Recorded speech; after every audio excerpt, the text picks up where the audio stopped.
First of all, thank you, John, for the introduction, and it's very good to be back in New Zealand. Some of you may know this is, I'm starting to think of this as my third home. It's like, this is the third time I've been here. But my wife and I we have a home which is in Chicago, but we end up living in Adyar, India a good deal of the time, and then when we're not there, it seems as if we're in New Zealand. So, so it's good to be back once again. Just wanted to share a few, just a few thoughts this evening, just to talk about some things. Hopefully it will be something that will have some meaning to you. Obviously, if it does not, then the point was missed in my being here. But hopefully so. I mean, John made the point. The Theosophical Society focuses on this big word that is really short in letters, truth. The idea being that there is no religion higher than truth.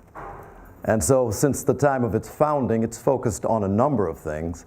The primary thing it has focused on is this idea that there is a unity, a oneness of all life, and the exploration of what that might mean and how we might experience that has been the real focus of this theosophical work.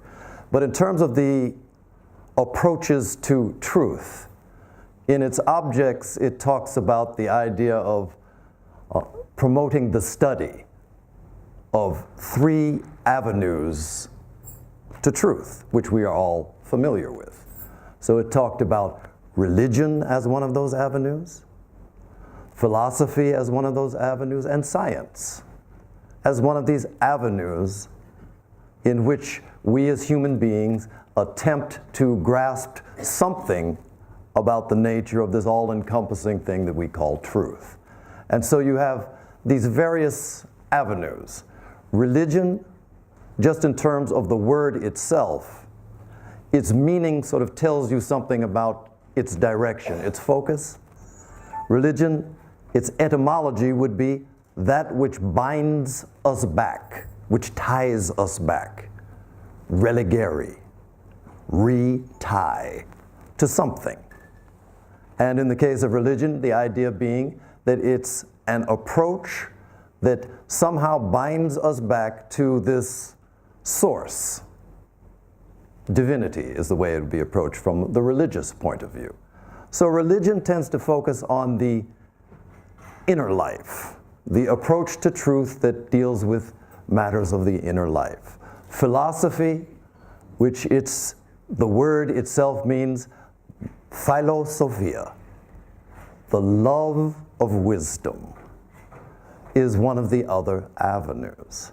So this idea that through concepts or through the mental principle, we can somehow grasp the nature of truth or touch the hem of its garment somehow, is one of these avenues toward truth.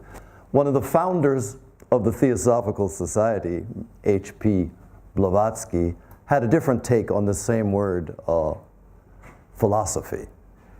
Because instead of taking the translation of it as the love of wisdom, she preferred to speak in terms of it as the wisdom of love. Twist the words around, but it has a completely different meaning. The idea that whatever it is that we conceive of as love, which by its very nature is something that unifies, that there is a wisdom. It creates the possibility for us to approach wisdom. We may get a chance to talk about that a little this evening, but certainly I'm one of the opinion that wisdom is a much abused word and little understood. So maybe we'll talk a little about that. So you have religion, you have philosophy, and then you have science as these primary avenues. Science literally means knowledge.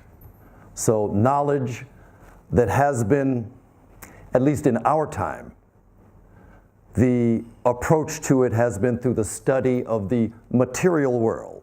And we have to recognize that science of our time is something that does in fact focus on this very narrow band which is all that can be seen, felt, touched, tasted, heard, or amplified through instruments that deal with the physical, the material world. But it too is an avenue through a study of the workings of the material world. It too is an avenue toward an understanding of that which animates just this one band of consciousness.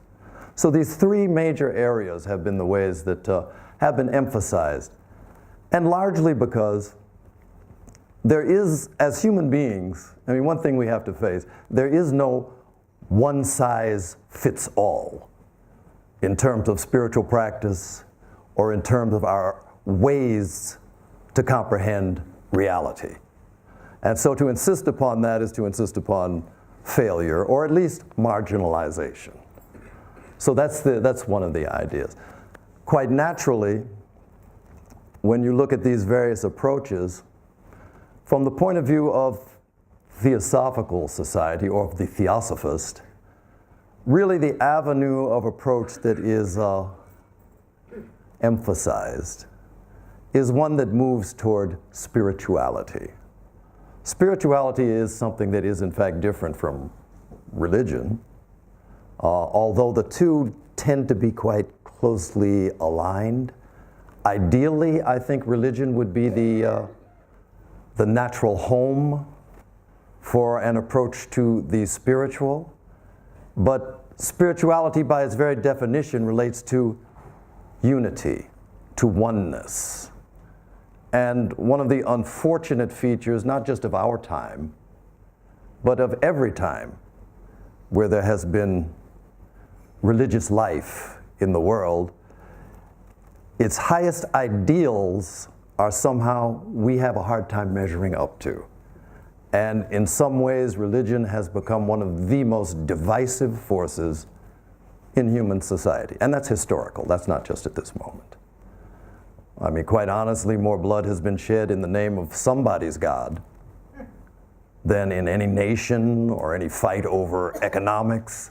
That's just the way we as human beings operate. Somehow we have a way of twisting even the most sublime. The great French wit Voltaire made the statement that in the beginning, the way it's said in the Bible, in the beginning, man was created in God's image. So in the beginning, human beings were created in God's image, and we have been returning the favor ever since by creating God in our own image and finding 1,000 ways to fight about it. So these are avenues of approach toward truth. But when we start thinking in terms of that which we would call spirituality, then ideally it's something where we take a different step. It doesn't necessarily find its home in any of these three. And in fact, something that we call science now, it's a very recent phenomenon. Now you go back 400 years ago and there was no such thing as science as we know it now. It used to be that people like Isaac Newton, which we regard as one of the great scientists, the whole field of the study of the natural world was called natural philosophy. It was only in 1834 that the word scientist came into being. I mean, imagine. But in our minds, probably we think of science as being something that's eternal, just the way we practice it now. It's a mistake. So anyway, these are the avenues of approach. But when we start thinking in terms of spirituality, and when we start thinking in terms of how it relates to us, which is always an important issue, we have to take a different sort of tack on things. In terms of what we'll be talking about tonight, I'd prefer to talk about a process of unfoldment. And this word unfoldment, I think, says an awful lot about what it is that we're talking about. Because it's not a process of development that we're dealing with. There's nothing that is being developed into something superior to what it was before. There's nothing even that is, there's a process of cultivation, but that which is not being improved upon. Basically, unfoldment is just what it says. If you had a photograph folded up into tiny pieces in your pocket, and bit by bit, it unfolds. At one point, you might see an eye. At another point, hey, there's hair. At another point, there's a whole, but bit by bit by bit, that which is already fully resident within becomes unfolded. So, really, I think it's an important idea to hold in mind. And in an organic sort of simile or analogy, you could think in terms of a seed, where there is a seed, and within that thing is the acorn holds the entire future expression that becomes the oak tree. Every aspect of it is in this little thing that you can hold in your hand. And every seed is like that. But it's something that necessarily, part of this understanding is not just this fact, but that because of this unfoldment process is also something that is dependent upon conditions. You can have the greatest seed in the world. If the proper conditions are not provided, it doesn't grow into that which it was intended to be. So that's the part where we come in. You know, that which is to reveal itself, it's there in its fullness. Every religion has talked about it. You know, Christ in you, the hope of glory, was St. Paul's way of saying it. Krishna as the inner ruler immortal, present in the heart of all beings, is another way that it was said. So I mean, these aren't, the same idea is present wherever we look. And it's something that sort of resonates for us, because at a certain point you start to become aware of the truth of this. There are long periods where we may not be, and we'll talk a little bit about that. So this unfoldment process, and what it is that is unfolding, we could say, is this,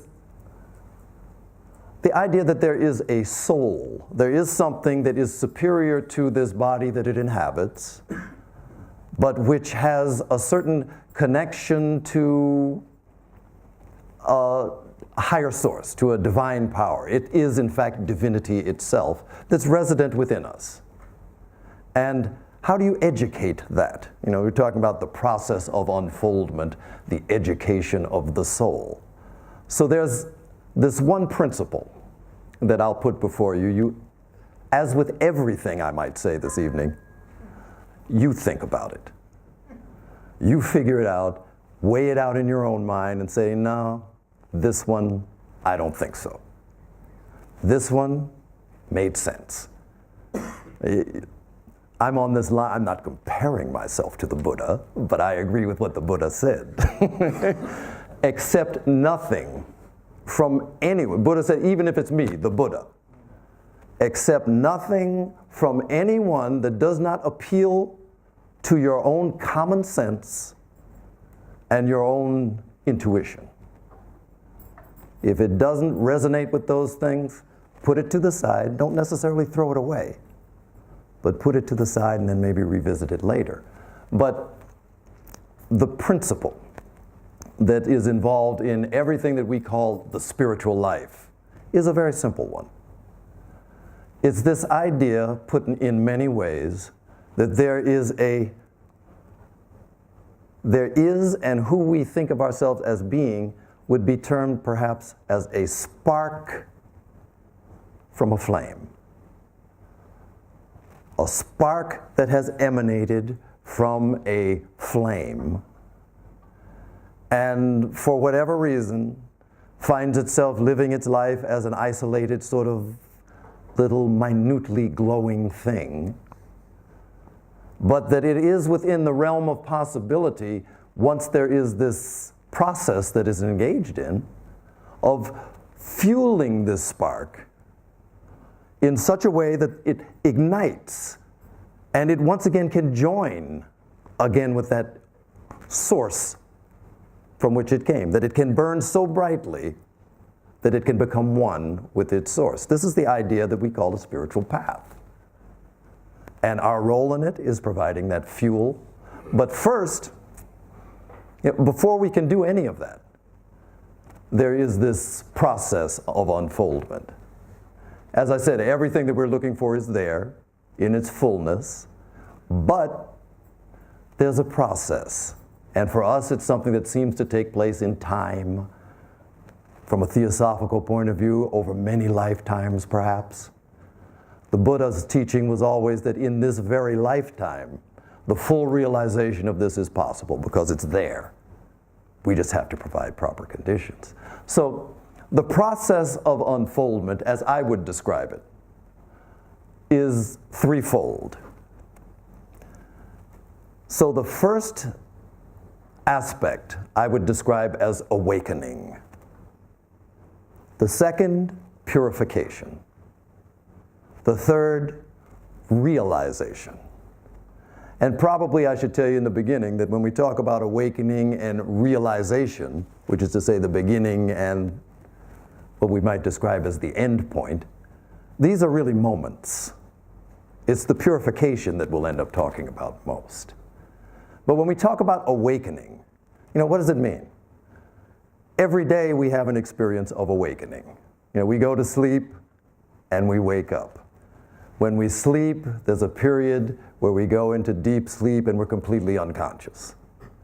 And then we have a period where there's a dream life and funny things are happening and some of it impresses itself on the brain and we kind of remember it as we start to surface into this state of wakefulness. But then there's the point where we're awake. And, what does that mean?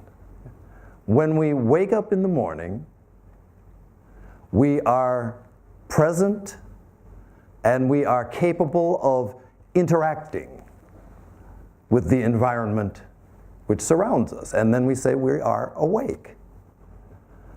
Obviously, when we start talking about the spiritual life, things have a way of reversing themselves. The great Chinese philosopher Zhuangzi described this moment that occurred to him where he was having a dream. And in the dream, he dreamed he was a butterfly. And he said he was having so much joy, just flitting from flower to flower. And his whole experience was of this joyfulness of being a butterfly. And then he woke up. And he woke up and it was Zhuangzi all over again. And he said, in his mind it occurred to him, he said, now wait a minute. Now, what's going on here? Am I Zhuangzi dreaming that I was a butterfly? Or am I a butterfly and this is the dream that I am Zhuangzi? He had this moment of this reality split. And one of the things he did say, not in that particular commentary, was that it is only when the great awakening occurs within us that we realize that this that we call so real is really the great dream. We're dreaming right now. And, part of dreams is they're not all good. There are things that are called nightmares. In our world, we might call it things like climate change or wars. But it's part of the dream. So, and it's only with this great awakening that we can realize that. And he said, and in the meantime, fools that we are, we go through life knowing that we are rulers or that we are business people or that the whole category of things that we call ourselves is part of this incorrect knowledge of misplaced sense of reality to which we would call ourselves being awake. This is the real world. But awakening is that process of becoming aware and functional into a certain environment. Ideally, from the spiritual point of view, we would like it to be the environment of reality. So the way that the various great spiritual people of the world have described the nature of our sleep And we're asleep and we have to wake up. And you have numerous examples. In the scriptures, you have beautiful stories. In the Bible, there's a beautiful story about Jesus had been doing a lot of teaching at one time, and then he had to go across to another place, and so he got into the boat with his disciples. And I guess it had been a very long day of teaching and healing, so Jesus fell asleep. He's asleep in the boat, and as the boat's going across the waters, a mighty storm arose. And it describes about how all of his disciples became so fearful that the boat was going to sink and they're going to drown. And finally they became so fearful they called upon Jesus, said, please, wake up. We're about to die. And so of course he woke up and spoke to the waters, spoke to the wind, calmed the waters, calmed the wind. And then, of course, he had a chance to get back to his disciples with, ye of little faith, once again. But the idea being that, the boat that carries us across the waters, we tend to think of this vehicle as the body, the personality, the mind, that is carrying across the waters of life. Things arise, crises arise, despair moments arise. And very often what we find, the thing that triggers an experience of awakening is these very crises. The example, of course, the biblical example, speaks to the awakening of the slumbering soul, the higher self within each one of us, that comes to life, speaks its nature, and then generally, once that's passed, you can go back to sleep again. I've got it now. This is the way we tend to approach it. So, and again, stories of the Buddha's life. He was a prince. He was somebody who had everything, all the joys of the palace. And he had his awakening experience because he went out and had a chance to go outside of the palace. And there he saw sickness. He saw old age. He saw death, things that he never saw within the palace. And that was his awakening experience that moved him on to realization. So the slumber that we are described as being affected by is the slumber that would be described as ignorance. And not ignorance in the way we normally think. Now, if you're sitting down with someone who is an astrophysicist, and you're trying to have a conversation with him about his field, you might be described as one who is ignorant about astrophysics. That's the normal way we use the word, which is to say you don't know, which from our perspective is not the correct usage. Everybody doesn't know something about a lot of things, no matter how educated we may be. It's an impossibility.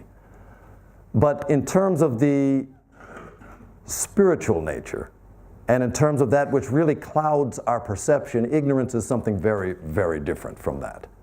Ignorance is not knowing. Ignorance is wrong knowing. Which is to say that everything that we look at, Chang Tzu described it as the great dream. Everything that we look at is not what we see it to be. And the classic example that I only really came to fully appreciate about 2 years ago, it's an example that's 2,000 years old. I think Shankaracharya used it.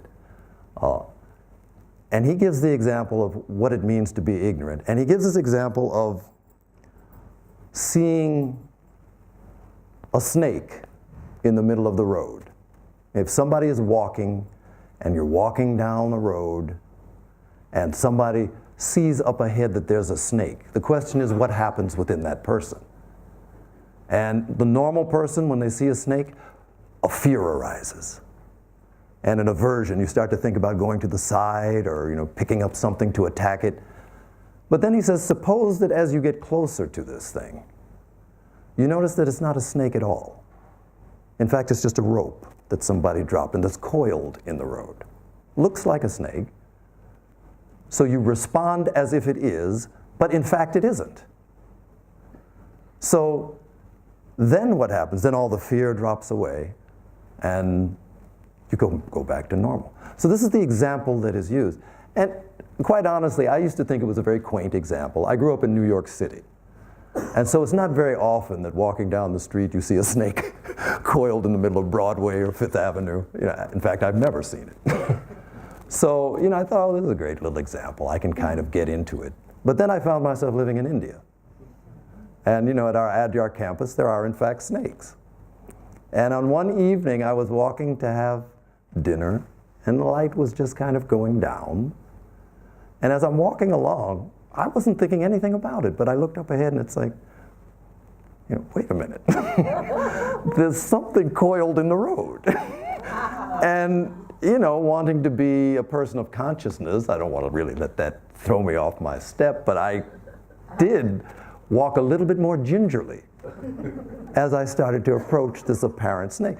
Anyway, I got up to the point where it turned out it was the way that some roots were growing. You know, but then I said, okay, this is a good example. It really does work.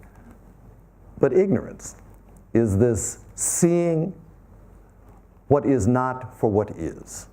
And this is a condition that we inhabit daily.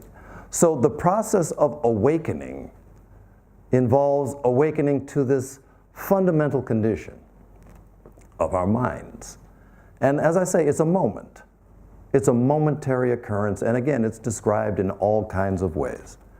In the prodigal son story in the Bible, you have this soul that has gone far away from home, finds itself in a distant land, cut off from the resources it had before, and suddenly remembers its home and returns, a moment of awakening.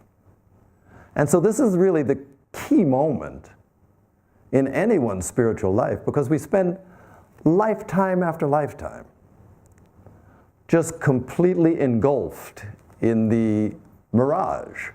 But a moment occurs where there is an awakening. And always the reasoning, the basis for this awakening is the same no matter how it happens. In a sense, you could say the basis for it, whether it was with Buddha or with anyone else, is you reach a point where you say, enough is enough. There was a great civil rights worker in the United States, you know, back when Martin Luther King's day and all the fight for equality of rights and all. Her name was Fannie Lou Hamer. And she was a person who was living in the, you know, segregated part of the country. And she just became very active, you know, at risk of her life. And so people said, well, what happened to change you? She said, at a certain point, I just became sick and tired of being sick and tired. And this is the experience. You know, at a certain point, how many times, how many lifetimes do we have to go through of being born, of learning the ropes in the world, of having a body that declines, having a body that suffers from sickness, eventually dies once again, to repeat the cycle once more. Now, how many times do we have to experience that, plus all the other things that make up a life, to say there must be another way? And so this is the thing that becomes, it's more than attractive. It's something that once one has one of these momentary awakenings, and we all have in various ways. But the problem with seeing something, even a brief glimpse, once you see something, you can't unsee it. So you're kind of messed up. You know, you don't go back. And it leads you in all kinds of very funny directions, but you cannot not see what you have seen. And so I think that's sort of a condition that might be descriptive of all of you all. Can't go back. So then, that is really what initiates this process of unfoldment. And then really is when the hard work begins. Because quite honestly, we have no control over how this awakening occurs. You might get a little bit frustrated with things. A lot of things might happen, but you don't have any control over when that egg cracks or when that crack comes in this bubble that we have created and something else shines in. But when it does occur is when the real work begins. So in a sense, awakening and the actual realization that occurs later on, you might describe as mountaintop experiences. We go up to the mountaintop and we see, we know, and all is well. But with awakening, you go up to the mountaintop, you get a little view, and then it's back down to the valley. And then you begin the long, hard work of climbing back up again. And that's where we find ourselves now. Purification. And what does that mean? There are a lot of funny ideas that circulate around the ideas of purity and purification. I mean, you have whole systems that are set up.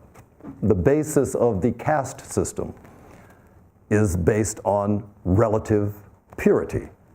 So the most pure being the ones that have the highest, their dharmic composition is the highest of harmonious elements.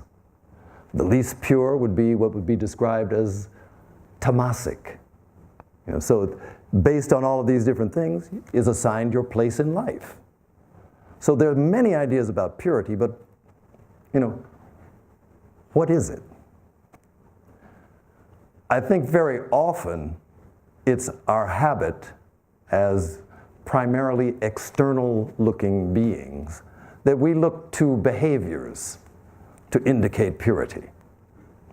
And so we look and see how somebody acts. What do they eat? Are they vegetarian? They've got pure possibilities. Are they vegan? It's a lot more likely. What clothing do they wear? They like white. Great. They like black colors. Well, I don't know about that. I've seen a lot of villains in movies wearing black. But we look to behaviors. What are the emotions that they cultivate, the thoughts that they think?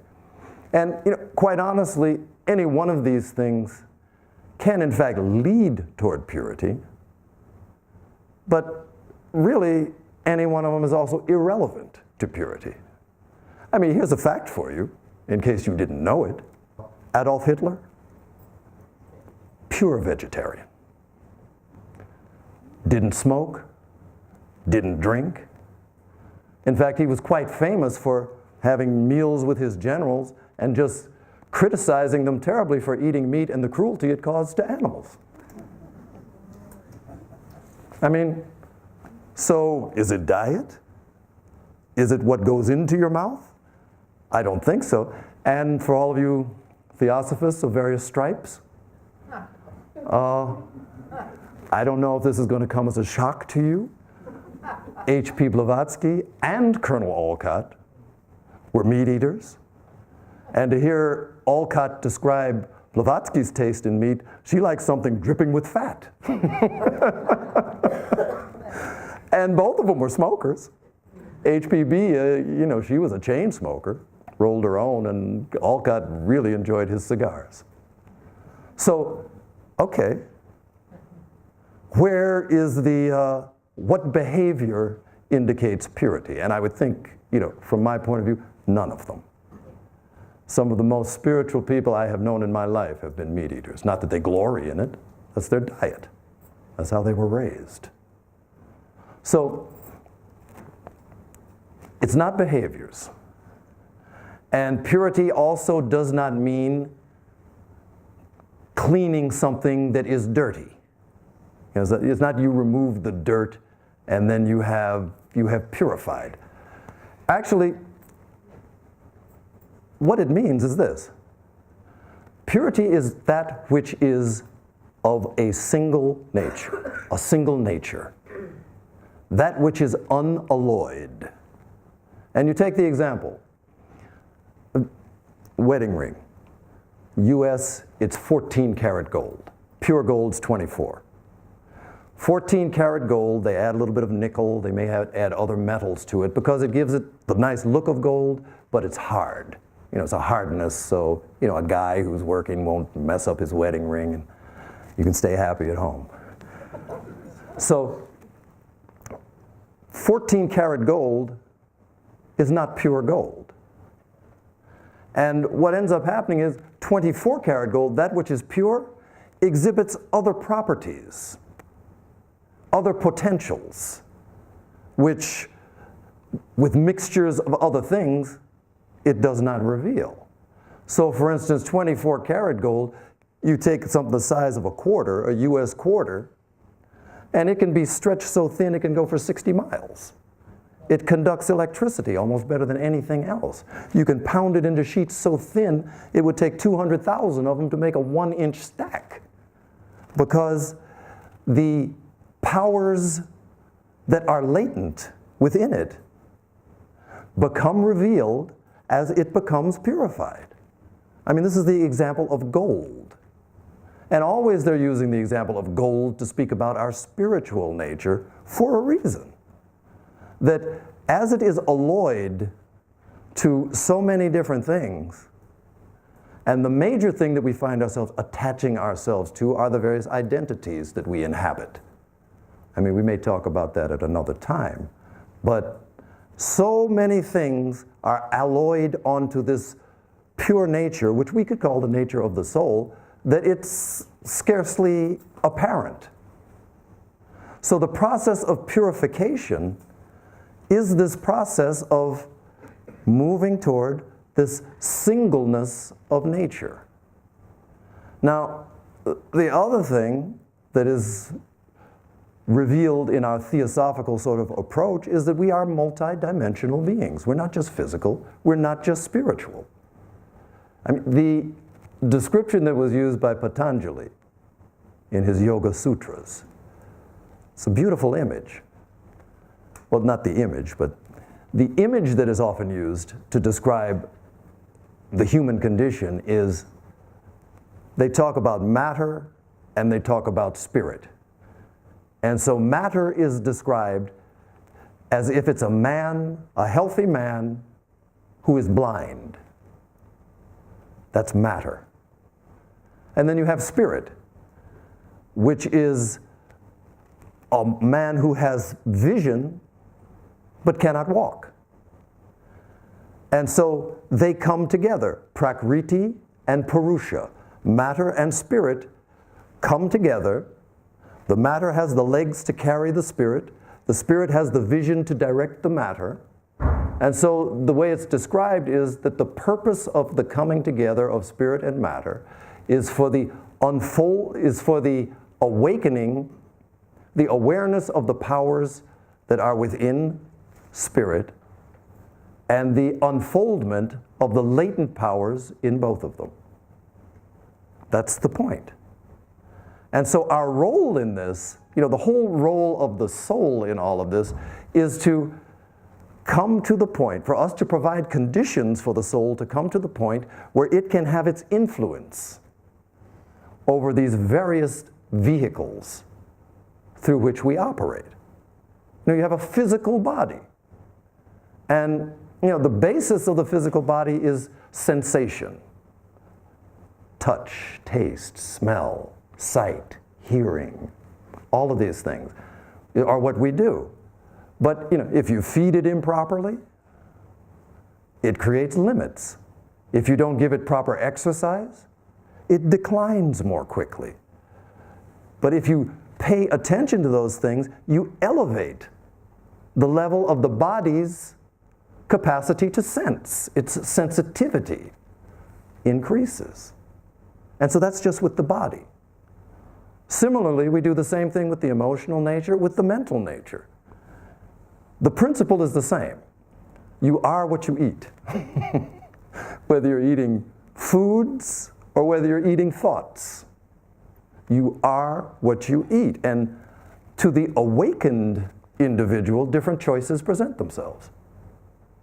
Being awake, you can choose to maybe move away from so much of the potato chips.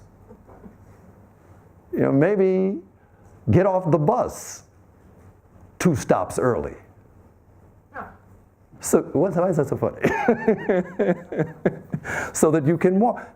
You have choices, but you can only choose when you wake up. So that's why that's always the first thing. And then you can start this process of purification of the various bodies which we inhabit.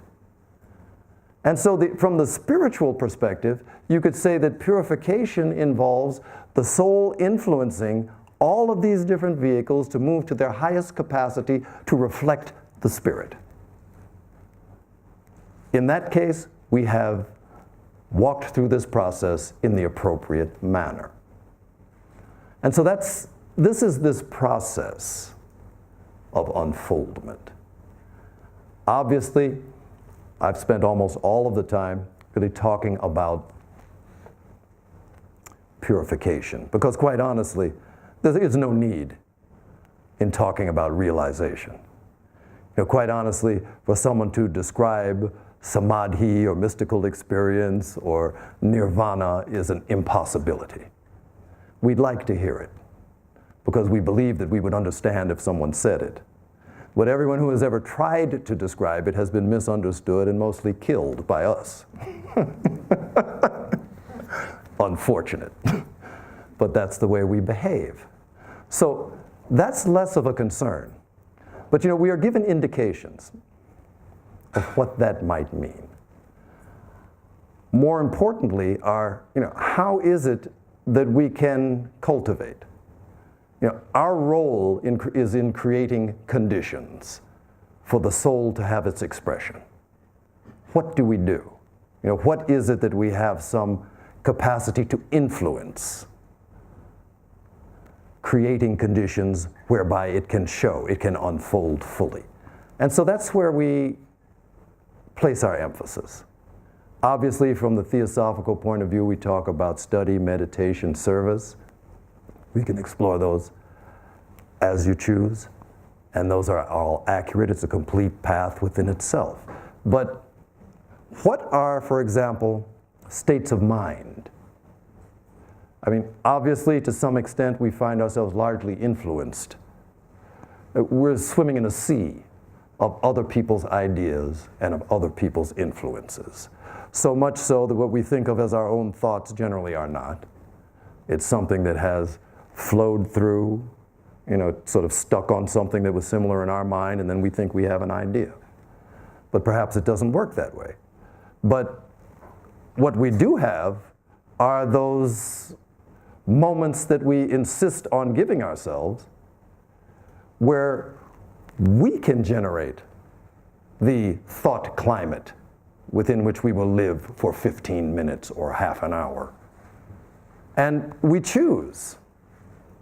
And so what are the sorts of climates that are expansive, that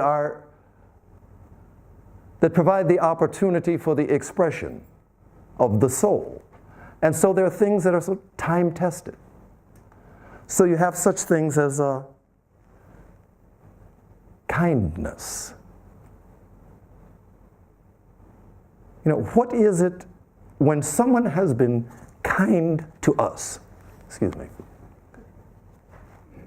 What has been our response? Someone you didn't even have to know, but for some reason, they behave or they express to us in a way of kindness. People talk about how it melts your heart. It's one of those things where the barriers between me and the other are removed. We have that experience. And so what does it mean for us? To be kind. It doesn't cost anything. It may cost some sense of loss of face, that someone who treated me badly, I'm behaving kindly toward them, and what will people think? They must think I'm weak. But the exhibiting of this inner strength, which exceeds all of these other ways of expressing, is one of those avenues. And we find that as we live in that thought atmosphere, we start to become quite accessible to different ways of understanding. We start to find things related to messages or ways of seeing the world that we might not have thought of whispering themselves into our mind. I mean, this is the experience. Gratitude, another attitude of mind.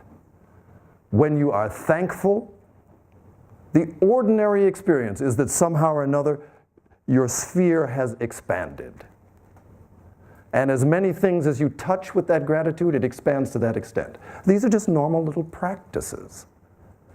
You know, the ones that we look to as really great beings are the ones who are capable of living in this way full time, or at least mostly full time. So these are simple things, and the problem with us is I think we love complexity. If it's not sufficiently complex, if it doesn't have at least 7 levels, as theosophists, we're not going for this. And of course we know that there are 7 cycles to each 7, so probably we need 49. And if it's not complex, it must not be real. But the realest thing there is one. Oneness. And our link to that is through these very simple things that ultimately reveal ever deepening layers of who it is we are in fact, that kind of wear away at the fabric of this great dream which we inhabit. And what you find is that it's a very thin veil. This bubble world that we inhabit, it's a very thin membrane that blocks us from a much more profound reality. It's with us continually, and the membrane is so thin that if we really focus at any given point, just like a bubble, if it wears thin at one point, it ceases to exist at all points. And that's the work that we engage in, maybe more simply described than you would like. So the ultimate result of that is an experience. I mean, all of this is not just for practice. It's not just, to kind of fulfill what's written in somebody's book, someone wiser than us apparently. It's so that we can start to live a life that is based on our own experience, not dead people's experience. And that's the goal before us. And here's an example. I may even have shared it here when I was here the last time. And I think it speaks to something that might have probably has been an experience of many or most of you, maybe even all of you. Here's the example. By the shore of the sea, you have a little low-lying puddle, little puddle of water, and it lays there. And, its borders are clearly defined. It's a puddle. At some point, a wave from the ocean, which is vast beyond measure, washes across the puddle. In that moment, the experience of the puddle is the experience of the entire ocean. There is no separation. The moment passes. The water recedes. The puddle is there, same size, same shape, but totally and completely changed. Nothing remains the same. To the eye, it's the same you, it's the same person, but in point of fact, all of the waters that are within that are new. And so you have these scriptural sort of references where they talk about things like, behold, I make all things new. We don't understand it until it's linked with an experience. And so this process of awakening I would describe as, this process of unfoldment is really what we've been talking about. Awakening, then getting down to the work of purification. Purification, necessarily, we have no control over the moment when the ocean will wash across. We don't control that. What we do control is the consistency of our own effort, sometimes perhaps seemingly in wrong directions, but consistently working. And at some point, that moment occurs. You know, in Sir Edwin Arnold's description of the life of the Buddha, the dewdrop slips into the shining sea. It's beautiful. So I just want to share that with you, because I do believe that probably for most of you it's something that has meaning from your own experience. But it's something that is worthy of our cultivation. Obviously, nobody wants to think of themselves as living a life sleepwalking. And so we have an opportunity. So I would just encourage you all. We'll talk more perhaps about this in different ways. I have a couple of more times to talk. And so maybe we can develop it as we go along. But in the meantime, thank you. You were very generous with your attention. I think most of you did, in fact, stay awake. So I was talking to a woke crowd. So thank you.